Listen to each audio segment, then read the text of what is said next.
Hello, I am Owen McGubbins. I'm here with Dara Suilleabhain. Dara is the guy with a red beard. He's a freelance motion graphic designer from Dublin who's now based in Edinburgh, specialised in 2D motion graphics, interactive animation for web. He likes comics, cycling, and a good old dose of existential dread, which I can totally get on board with. And if you're asking about Riva After Effects, it'll not shut up for hours. We only have 45 minutes or so, but we're going to test that hypothesis. How's it going, Dara? I'm good. How are you? I am very, very well.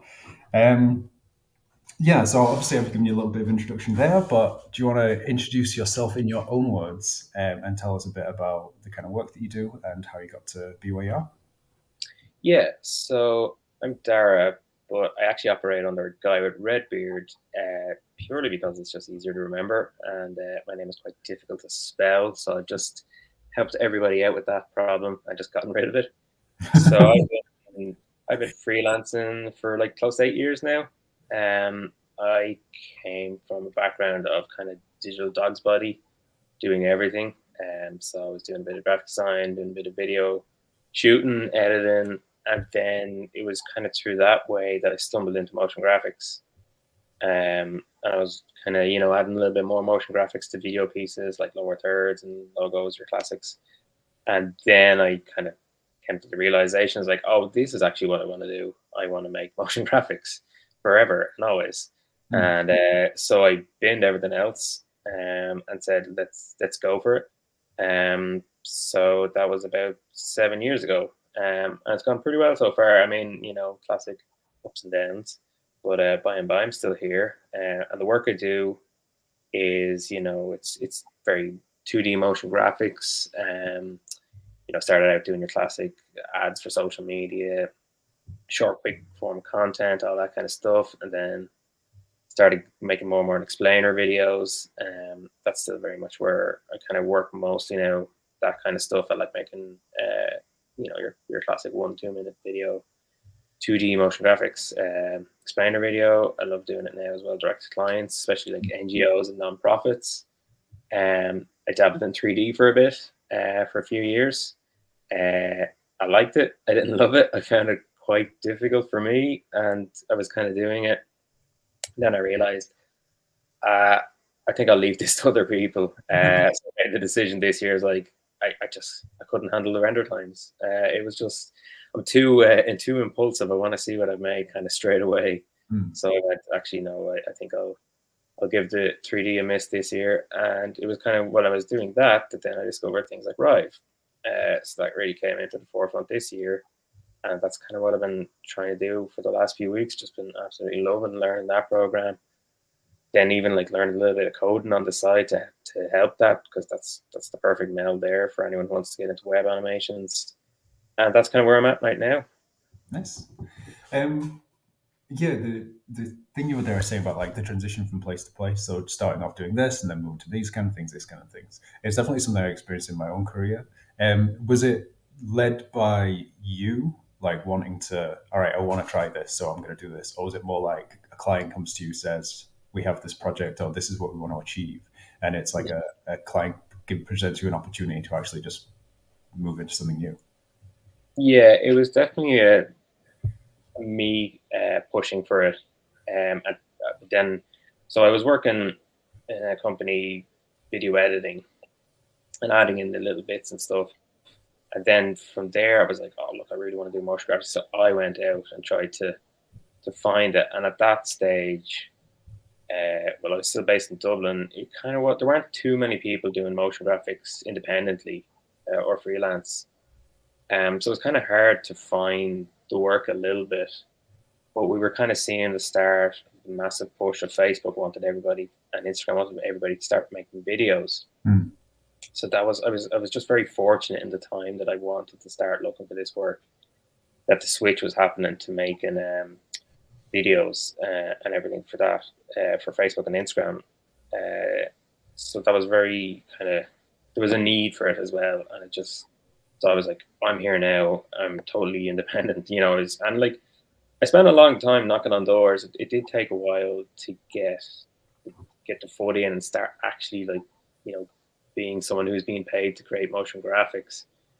But yeah, I think a lot of it is like me wanting to go out and then just emailing everybody, and then fortunately everything switched, and it was kind of from there on. So that was roughly say, let's say like that's 2016 Mm.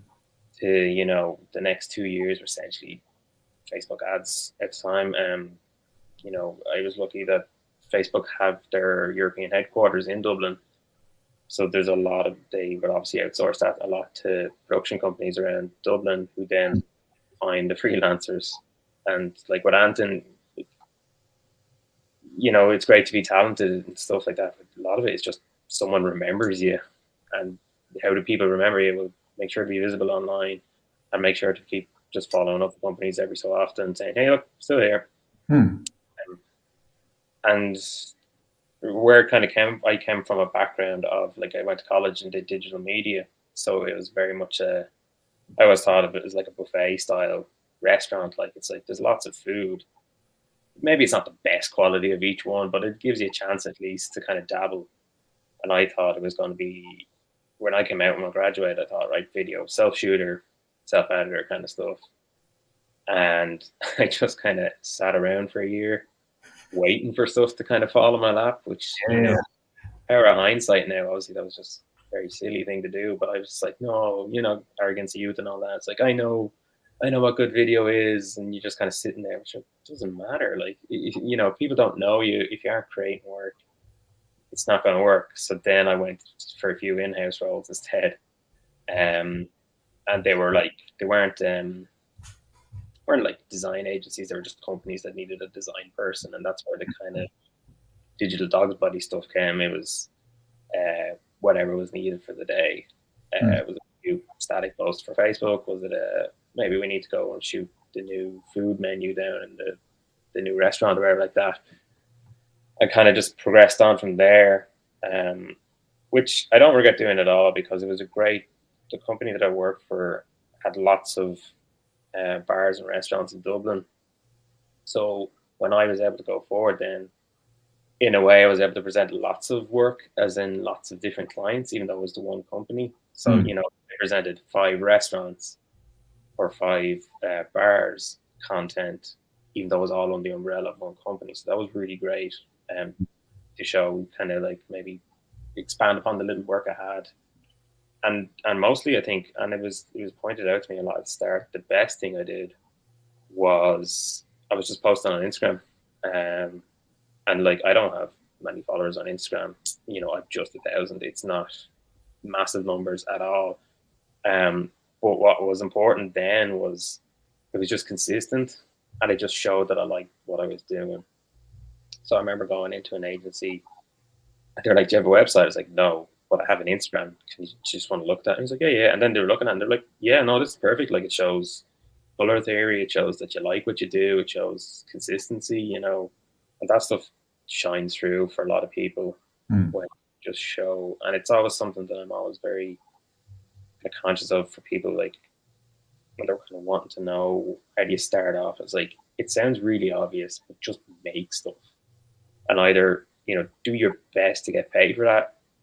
So maybe you might have to just go to your local business and get something, but like just make something, Hmm. because you're gonna have to go in to an agency or a post production house, and they're gonna go, just show me what you make.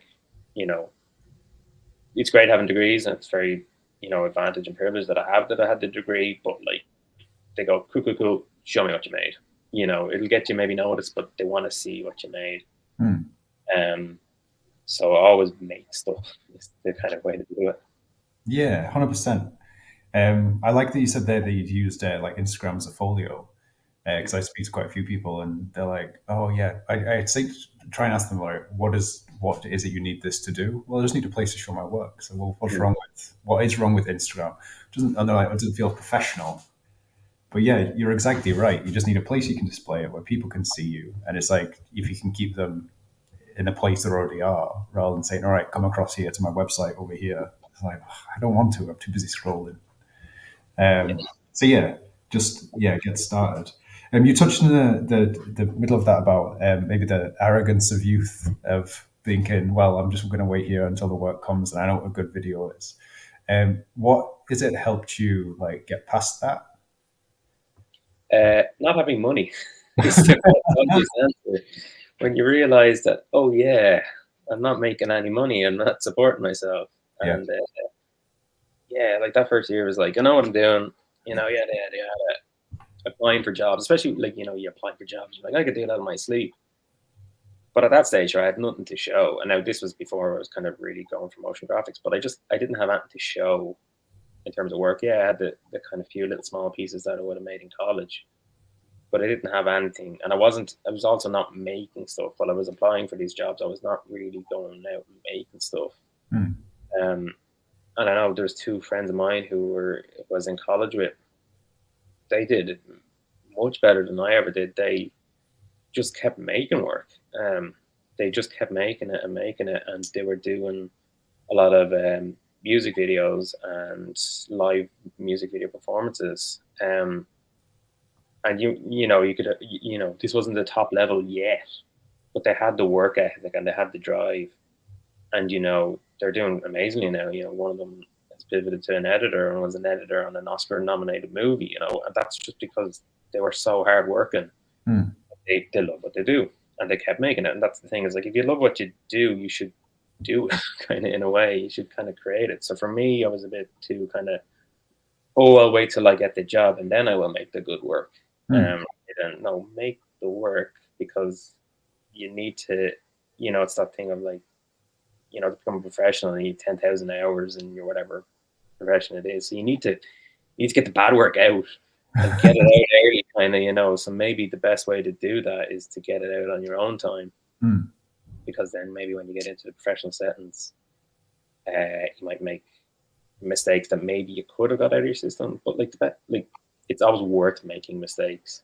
Yeah. I made a massive blunder in my first job of I was shooting interviews with people, and I didn't check the audio. And there's a massive air conditioning unit in the back and a home, and like there's a series of interviews with all these amazing artists, and I just messed it up massively. Like, and Mm. maybe in a harsher kind of company, I probably would have got the sack for it. But like, I'll never make that mistake again. Like, I've literally audio recording here beside me just in case it's going to happen again. And it's just like, it's kind of getting out of that. But yeah, the main way I got out of that rut was, firstly, I just had to get money. I needed work. And then I was like, just start making stuff. I even, I bought After Effects, or at least the subscription thing was like, right, you're paying money for this now. You have to use it, Mm. And there was so much stuff, and still is, for those first few years of learning, it was YouTube that taught me all these things. And I was just like, just keep bashing it out. And like, it was incredibly daunting at the start, even though I really liked doing it, of like just the stuff now that comes so easy to me, didn't. But Mm. it's building and building and building on those kind of blocks that eventually you will get to a stage of like, okay, now I know this. How do I use it in a professional sense? And getting that first job was great. And then I definitely was trying to pitch more. I think one of the first kind of motion graphics pieces was, they just came in one day and were like, we're after getting TV spots for two of our restaurants. We need a video in like 10 days or something. What can we do? Because this wasn't, I was the only person that made stuff. So they're kind of like, what can we do? Will we shoot stuff or something? I was like, oh, well, actually, let's use all those brand guidelines we have. Let's use all those assets we have, and let's make a motion graphics. But I think, I was just like, animation, because that's just the way you got to talk to people sometimes. Like, animation is really easy. Yeah. Uh, and that was it.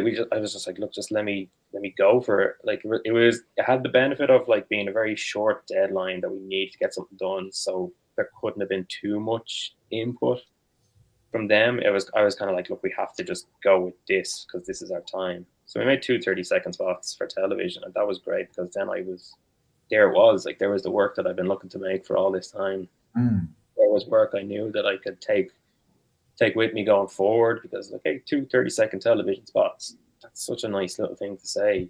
Mhm. Um, that's kind of how it was. And then you just kind of get building and building from that. And then years later, so between that first job and say that's when I considered going freelance, is about 3 years. And in those 3 years, I was kind of hopping around different places. I got to work with some really cool companies. I got to work with like what some people consider like the best company in the world. I mean, you can figure it out, but the work was terrible. And not the people, nothing like that, but it was just the standard of work that you're just like, Jesus, like this is useless. Like, Yeah. and you have this, you get into these companies, have this weird thing of like, oh, we need to round all these corners and these buttons because that's your brand guidelines. And they're like, no, because we didn't do that last year when we started making the videos. The person who made them square. And you're like, your brand guidelines. Oh And they're like, yeah, but we got to keep it consistent. And I'm just yeah. like, so it's kind of like, it was funny. It was that kind of funny realization of like, you made it, you've hit the top. And then you're like, it's not great actually. But I was like, that contract ended shorter than I expected it to be. Mhm. So I was like, right, you're back into the job hunt. What do you want to do? I was like, I want to do motion graphics. And luckily, an animation studio had I saw a post online. And again, it was the same thing, just sent them the Instagram reel. I was like, don't have a website. Here's the Instagram reel. And they were like, yep, no problem. When can you start? Like, I was like, oh, geez, amazing. And that was kind of a great place to learn from people who actually knew After Effects as well, because I was self-taught, so it's a bit less structured. But then learning from them was great, and just seeing how someone who's a company who's making their way through the world, making all these kind of things works. Mm. And that contract, that was only a short contract as well.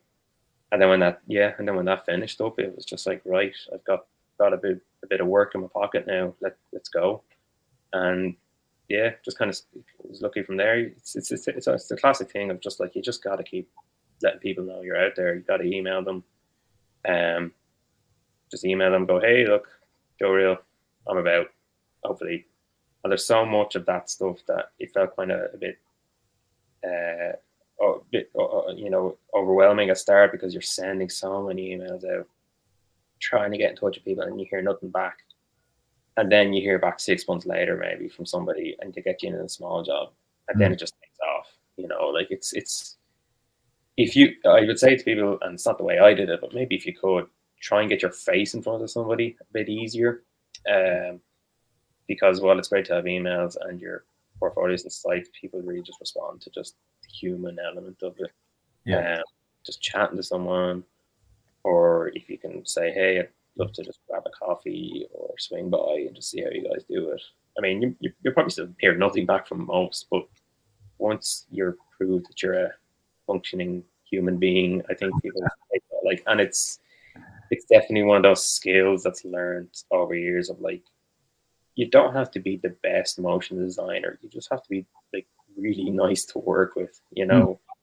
There's this kind of, sometimes there's a notion of like, if you're so talented, like you will be inundated with work. But if you're horrible to work with, everybody talks to each other. Like, it's just, there's always a WhatsApp group somewhere that you're not part of, that they might be talking about you if you're a horrible person.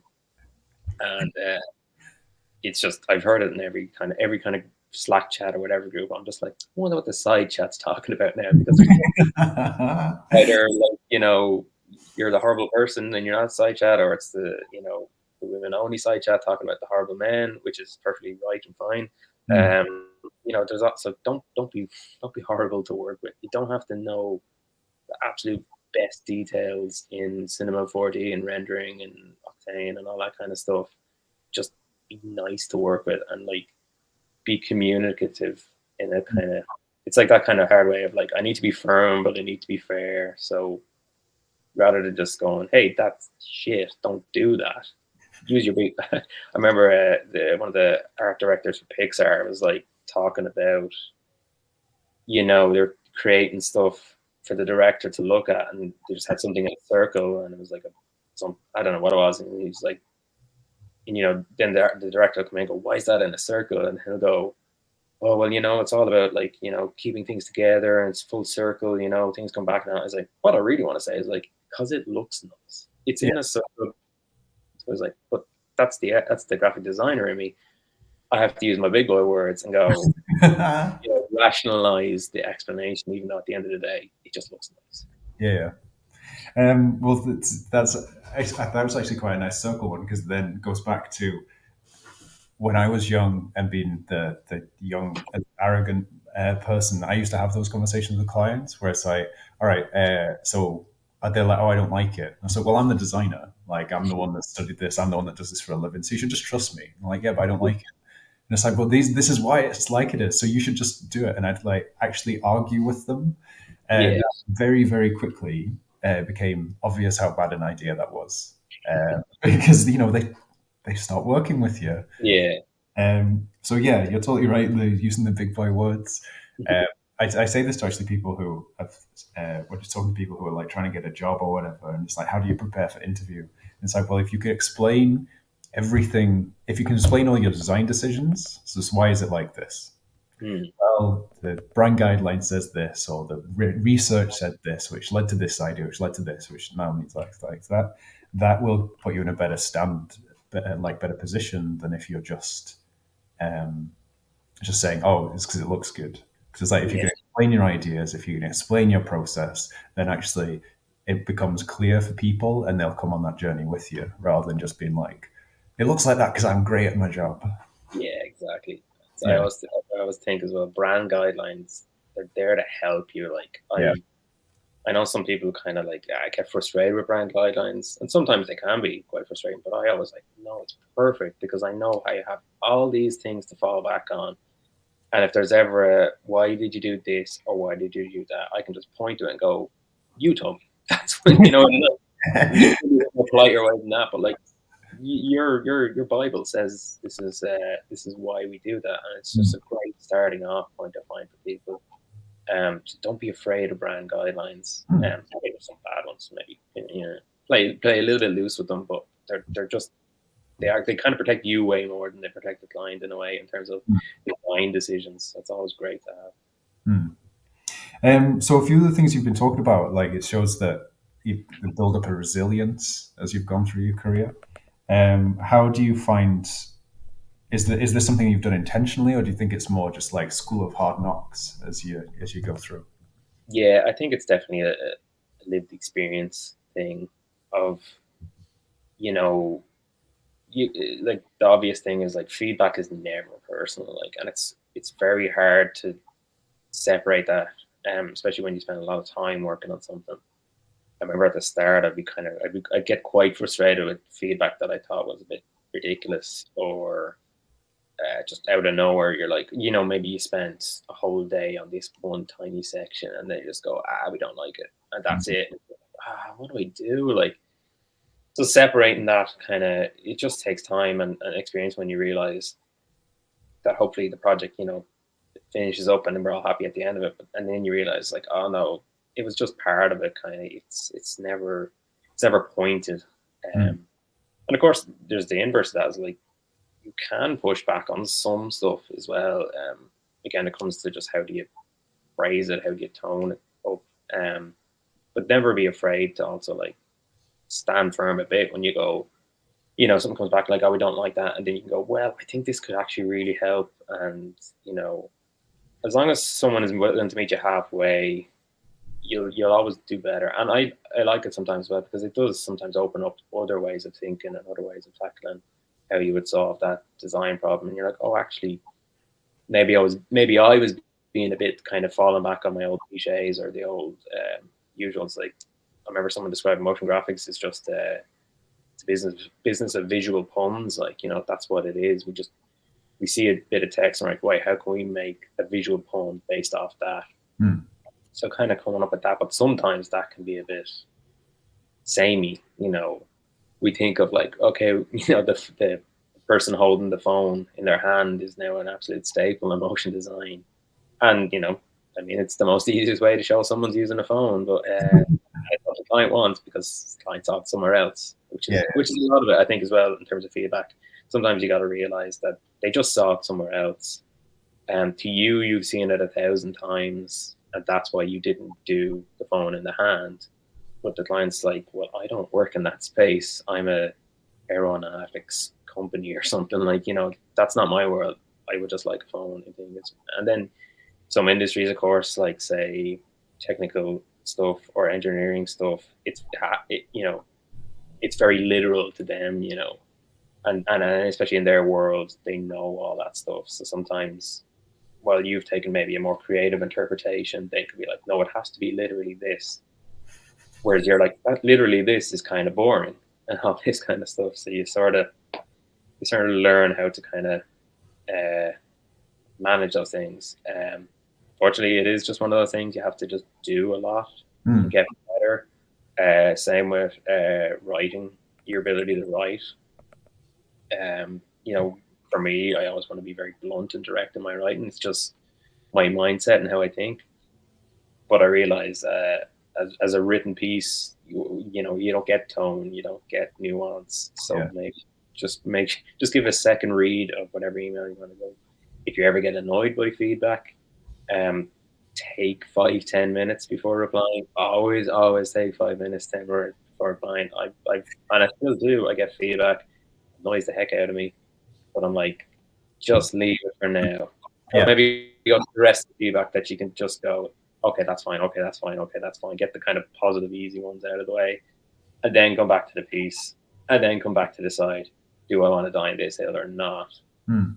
Um, you know, you never know how people are going to react. I had a bad case of it years ago when I was working in house. Someone was just giving me bad feedback constantly, just stuff that was like, oh, I don't know what to do. Oh God, it's just not working. Oh, this is the worst. And I just kind of lost. I got it like, if you keep giving me bad feedback, I can't do anything. I just kind of lost it with them.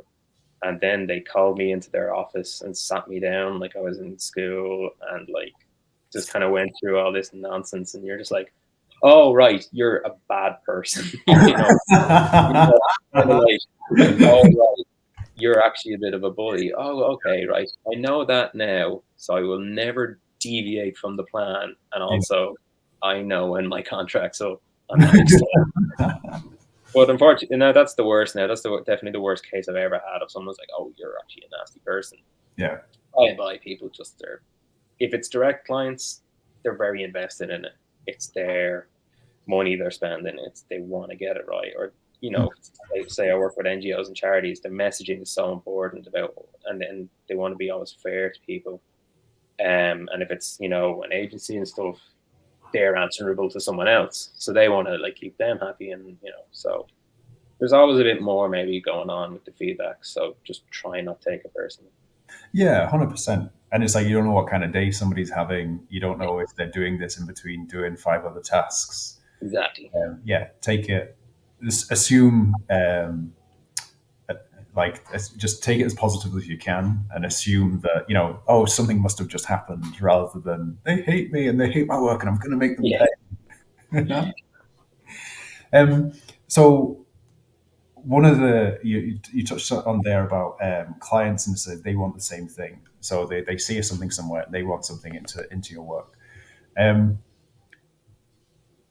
I find it interesting from a designer's point of view when we talk about design or the design industry that we think everything kind of gets the same.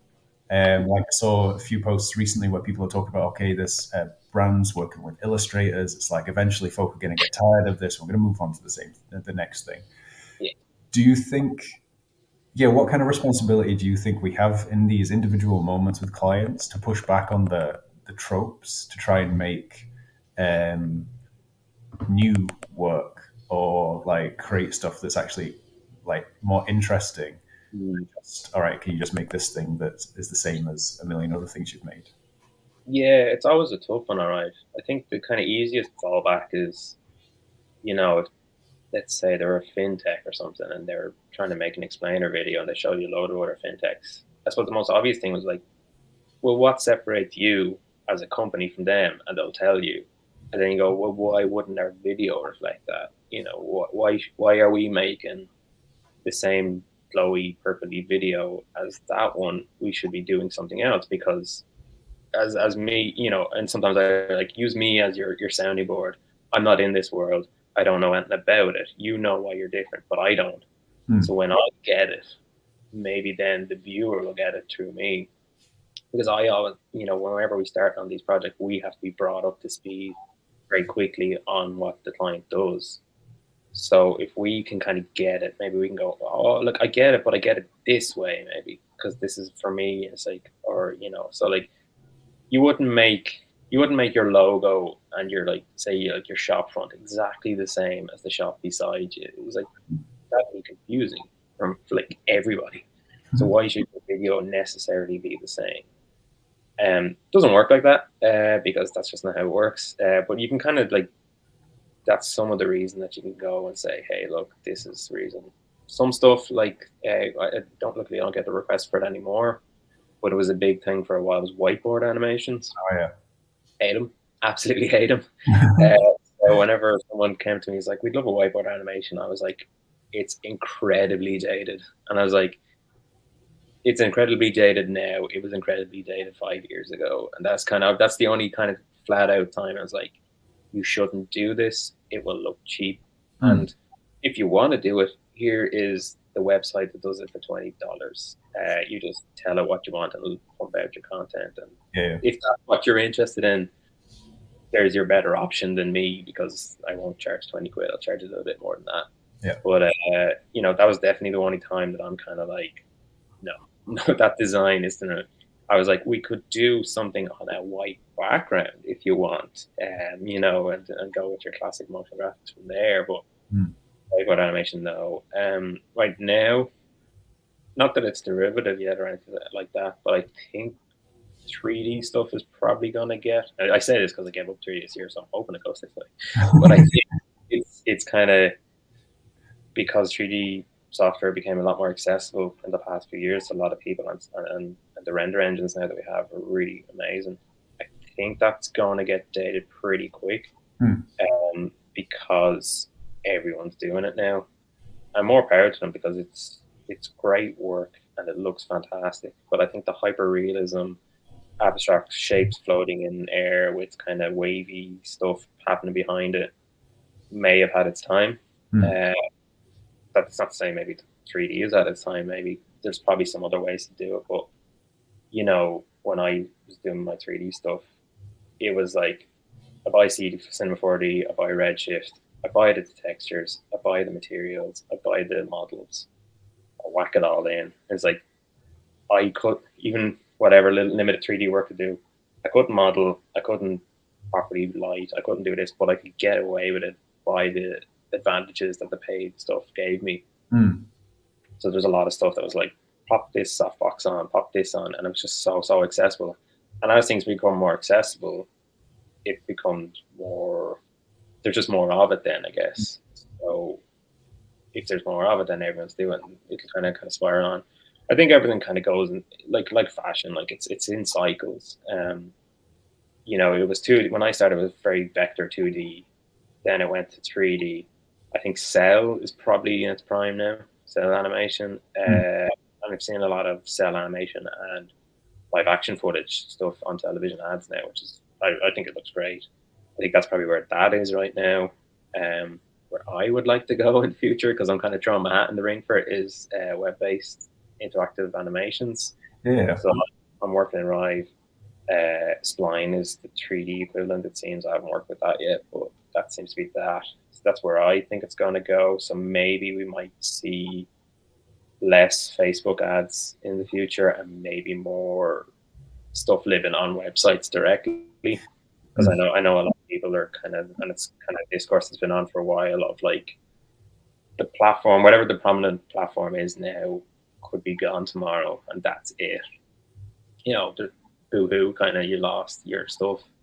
I know there was like a very good Irish illustrator who lost access to their Instagram account, and they had like 100,000 followers, and it was just kind of they lost access, and they're like, "Geez, how do I get it back?" and all this stuff, and they did, which is great. But it's also like, oh, I want to check out their other accounts. I'm going to check out their Twitter or their Facebook, and there was just nothing there. I don't Mm. even know what they were posting, and I was like, all the eggs in one basket, like that's dangerous.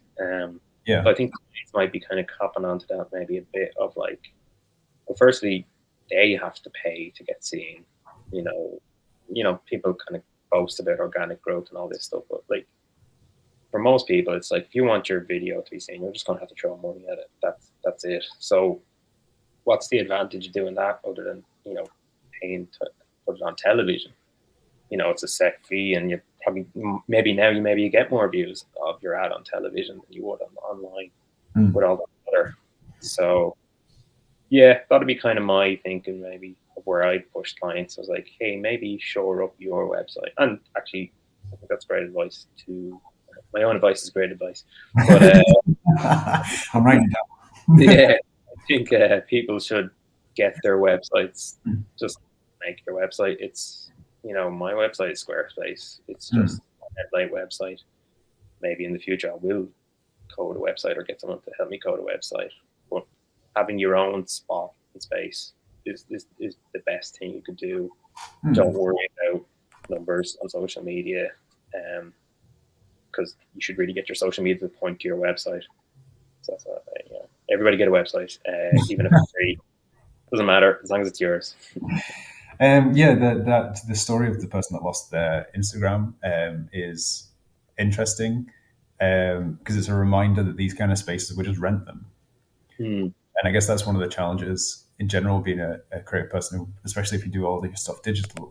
If you're if you're saving everything on Google Drive or Dropbox, you're pushing it out through these social media platforms. Like there's all your work. If nothing actually exists in real life, all of it could just disappear any second. And if it's your livelihood, that's Yeah, yeah, it's actually pretty the situation of how we all work currently.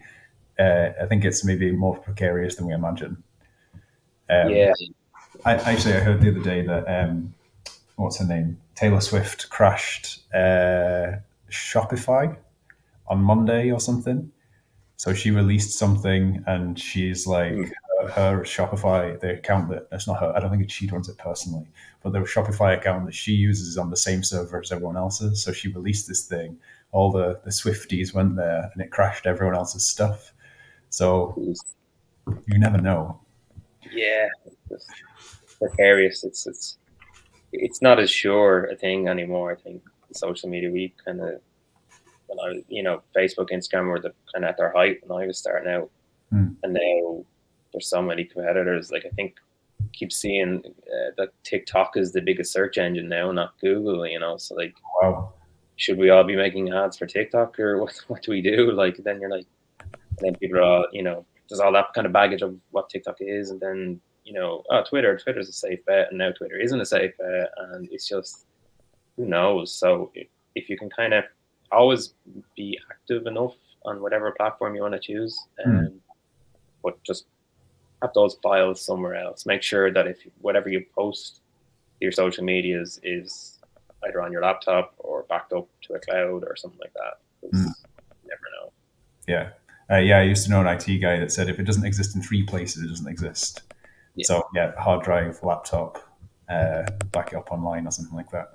yeah, Um, Last question I have for you is you. So when we spoke earlier, you said about making decision between staying as a freelancer or like starting off as a studio.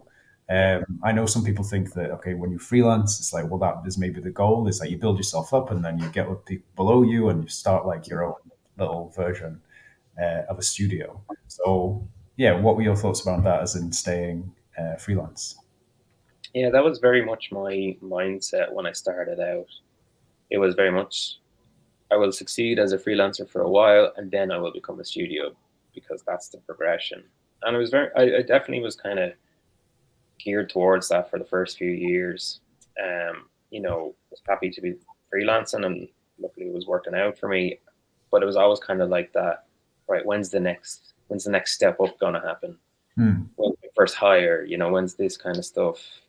And then it kind of I was just kind of thinking about it one day, and then I was like, "Well, why do I want to do this? If I want to go studio, why am I aiming for that?"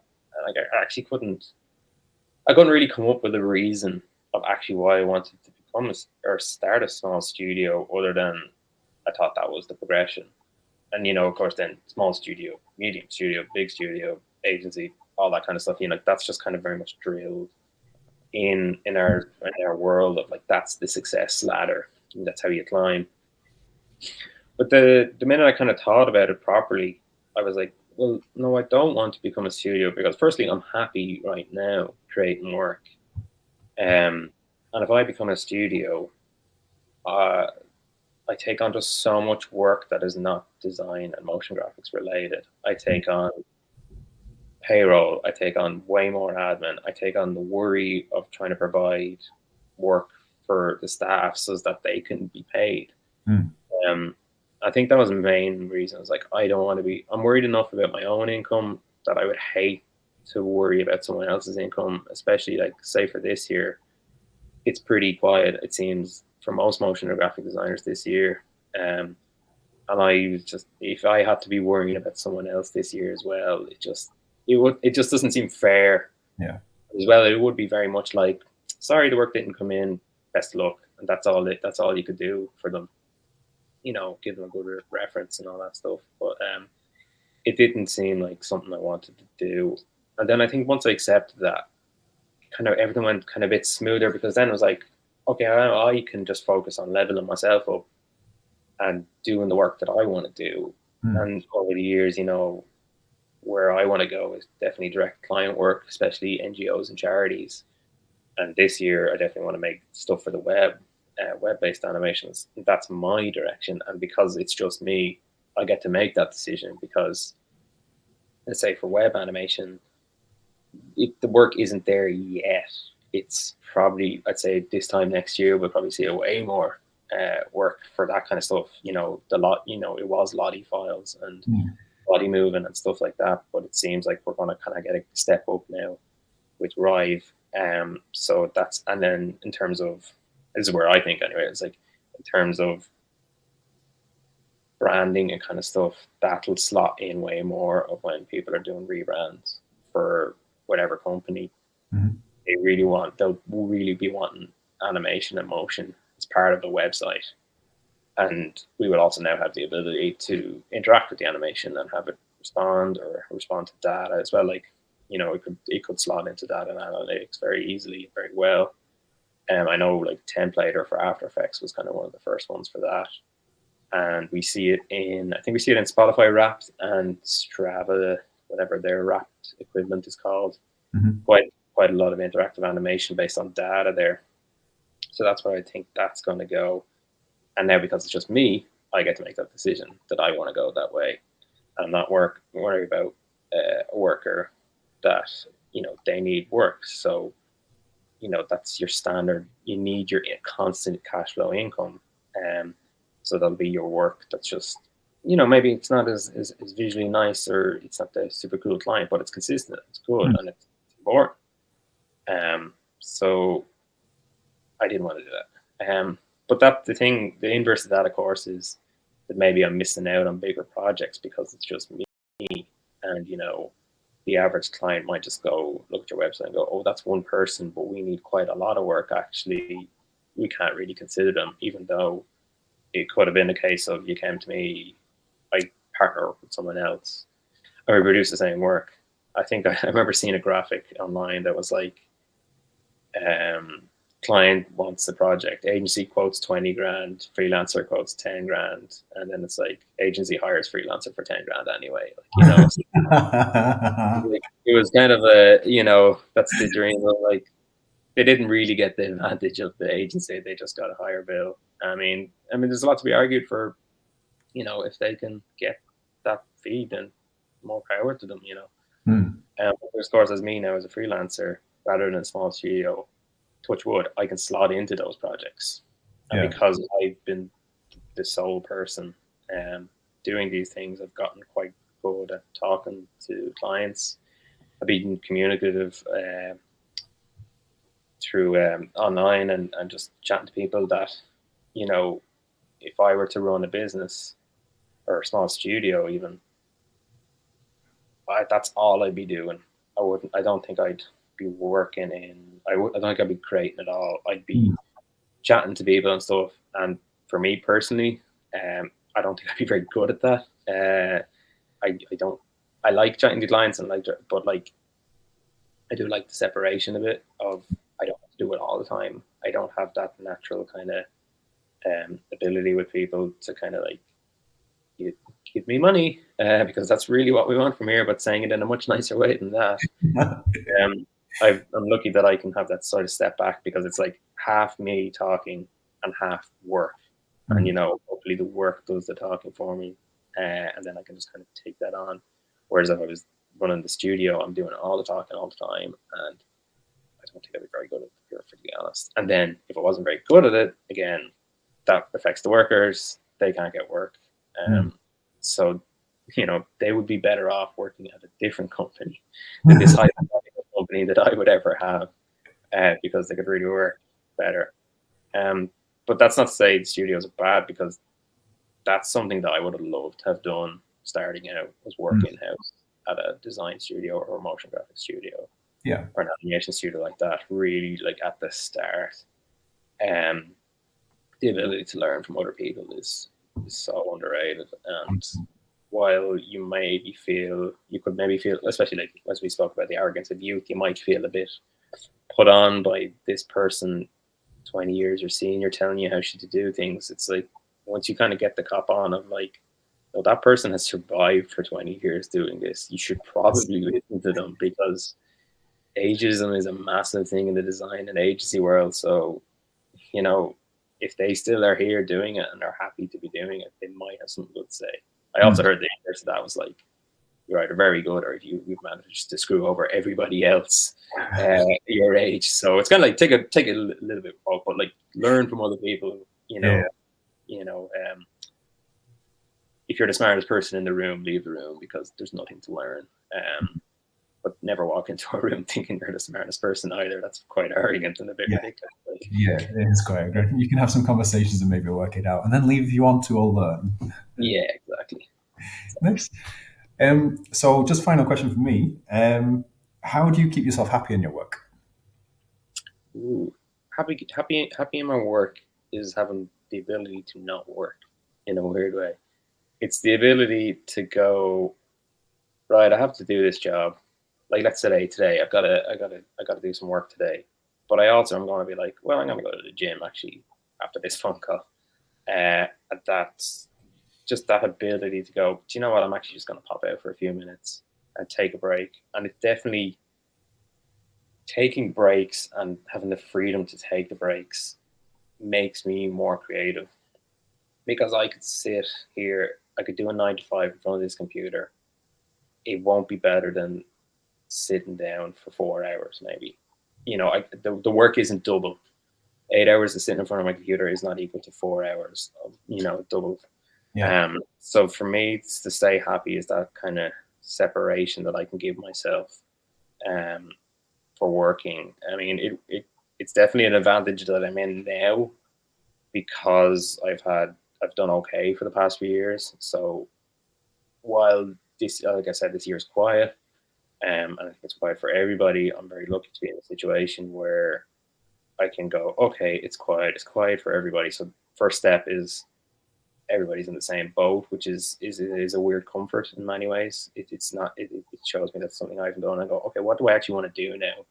I'm in this prime position of, the thing of like you never have time for personal projects. Like, okay, you have the time now. What do you want to do? And that was when I was sat there. I was like, I don't actually want to do 3D. You've the full day here. Do you want to make something in 3D? Nah, not really, actually. So I was like, right, well, maybe you actually don't want to do that then. Mm. I was trying to chase the work and chase the trends of like, oh, everybody's doing 3D. I better hop on board. And then I realized I was like, oh no, I don't want to do it. So that's that. And then it's like, oh, what do you want to do? Oh, I'll check out this Rive thing. And I was like, oh, actually, this is really what I'd like to do because I like dabbling in code and I like kind of doing all these things. There's a really good community behind that. Oh, they're actually all really nice to chat to and to help figure out my problems that I'm having and all this kind of. And it's again doing that thing of you open this new thing. I have no idea what's going on. What are all these things? And then as you just slowly build over and over the few days, you go, oh, I know what I'm doing now. And then you kind of look back and go, gee, like it's that thing of learning is like tiny, tiny steps. But then before you know it, you've walked a mile. Like Mm. so that definitely brings me a lot of happiness when you can kind of look back and go, oh yeah, geez, you've done all right. Like, um, but yeah, freedom and freedom to learn definitely makes me a happier creative and happier to work with. Amazing. Thanks so much for that. Yeah. Yeah, thank you for your time today. Is there where can people find out more about you? So mostly anywhere online, guy with red beard. Still semi frequent on Instagram. The website's actually up to date, which is a rare treat. Um, that's kind of it. I've kind of given up on every other social platform. And I feel I'm too old to be on TikTok, so I don't think I'll be there anytime soon. I have the exact same feeling about TikTok. Far too old for that. But yeah, this has been a super interesting chat. Thank you so much. And um, yeah, I hope if you want to find out more about Dara, check out the links in the description and see you for the next one.